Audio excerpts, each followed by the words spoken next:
வணக்கம் கிரிக்கெட் ரசிகர்களே.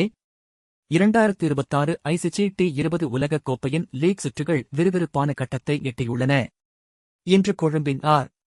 பிரேமதாசா மைதானத்தில் நடைபெற்ற குரூப் பி பிரிவின் மிக முக்கியமான ஆட்டத்தில் தொடரை நடத்தும் இலங்கை அணியும் இந்த உலகக் கோப்பையில் தொடர் வெற்றிகளை குவித்து வரும் ஜிம்பாப்வே அணியும் மோதின. சொந்த மண்ணில் விளையாடும் இலங்கை அணிக்கு இது ஒரு கௌரவப் போராட்டமாக அமைந்தது. டாஸ் வென்ற இலங்கை கேப்டன் தசுன் ஷனகா முதலில் பேட்டிங் செய்து ஒரு பெரிய ஸ்கோரை எட்ட தீர்மானித்தார்.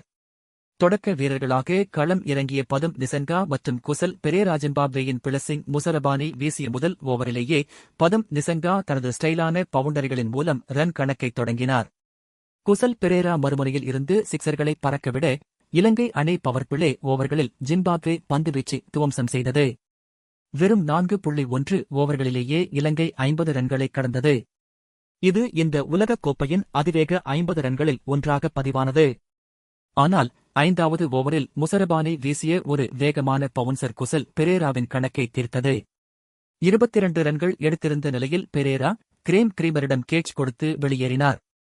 அடுத்து வந்த குசல் மெண்டிஸ் நிசங்காவுடன் இணைந்து இன்னிங்ஸை நிதானப்படுத்த முயன்றார். 10 ஓவர்கள் முடிவில் இலங்கை 86-1 என்ற வலுவான நிலையில் இருந்தது. ஆனால் 12வது ஓவரில் ஜிம்பாப்வேயின் சுழற்பந்து வீச்சாளர் ரியான் பர்ல் ஒரு மாயாஜாலத்தைச் செய்தார். சரியாக செட்டில் ஆகாத குசல் மெண்டிஸை 14 ரன்கள் ஸ்டம்பிங் முறையில் வெளியேற்றினார். அடுத்த ஓவரிலேயே ஆட்டத்தின் மிகப்பெரிய விக்கெட் விழுந்தது.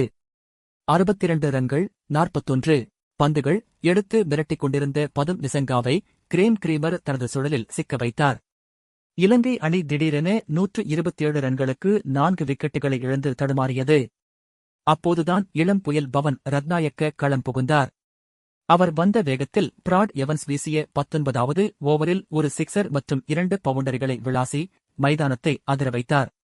அவர் 25 பந்துகளில் 44 ரன்கள் எடுத்து ஆட்டமிழந்தார்.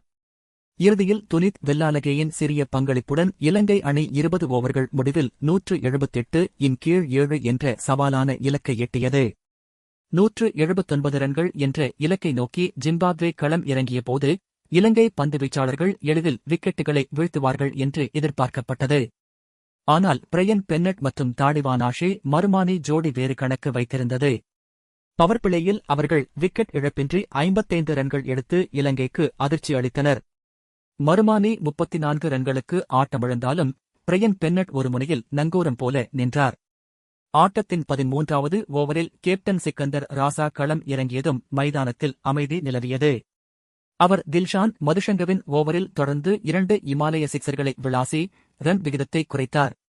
ராசா 26 பந்துகளில் 45 ரன்கள் எடுத்து ஆட்டத்தை கிட்டத்தட்ட ஜிம்பாப்வே பக்கம் இழுத்துவிட்டார். கடைசி 2 ஓவர்களில் 18 ரன்கள் தேவைப்பட்ட போது ராசா ஆட்டமிழக்க போட்டி பரபரப்பானது. 19வது ஓவரை வீசிய துஷன் ஹேமந்தா ராசாவை அவுட் ஆக்கி ஆட்டத்தில் ஒரு திருப்பத்தை கொண்டு வந்தார். இறுதி ஓவரில் ஜிம்பாப்வே வெற்றிக்கு 8 ரன்கள் தேவை. பந்தை கையில் எடுத்தார் மகேஷ் தீக்ஷனா. முதல் பந்திலேயே டோனி முயோங்கா ஒரு மெகா சிக்சரை லெக் சைடில் பறக்கவிட்டார். அடுத்த பந்தில் ஒரு ரன் கிடைக்க 3வது பந்தை பிரையன் பென்னட் அபாரமான கவர் டிரை மூலம் பவுண்டரிக்கு அனுப்பி வெற்றியை உறுதி செய்தார். ஜிம்பாப்வே 19.3 ஓவர்களில் 182 ரன்கள் எடுத்து 6 விக்கெட் வித்தியாசத்தில் ஒரு அசாத்திய வெற்றியை பதிவு செய்தது. 63 ரன்கள் எடுத்து இறுதி வரை ஆட்டமிழக்காமல் இருந்த பிரையன் பென்னட் மற்றும் 45 ரன்கள் எடுத்த சிக்கந்தர் ராசா ஆகியோரே இந்த வெற்றியின் சிற்பிகள். இதன் மூலம் ஜிம்பாப்வே அணி குரூப் பி பிரிவில் முதலிடத்தை பிடித்தது. இந்த தோல்வி இலங்கை ரசிகர்களுக்கு ஏமாற்றமாக இருந்தாலும் சூப்பர் 8 சுற்றில் இலங்கை இன்னும் வலிமையாக மீண்டு வரும் என எதிர்பார்க்கப்படுகிறது. சிக்கந்தர் ராசா தனது சிறப்பான ஆட்டத்திற்காக ஆட்டநாயகன் விருதை பெற்றார். இந்த அதிரடியான போட்டியை பற்றிய உங்கள் கருத்துக்களை கீழே உள்ள கமெண்ட் பாக்ஸில் சொல்லுங்கள். இந்த வீடியோ உங்களுக்கு பிடித்திருந்தால் லைக் பண்ணுங்க, உங்கள் நண்பர்களுக்கும் ஷேர் பண்ணுங்க, மறக்காம நம்ம சேனலுக்கு சப்ஸ்கிரைப் செஞ்சிடுங்க. அடுத்தடுத்த சுவாரஸ்யமான கிரிக்கெட் அப்டேட்டுகளுக்கு நம்ம சேனலோட இணைந்திருங்கள். நன்றி.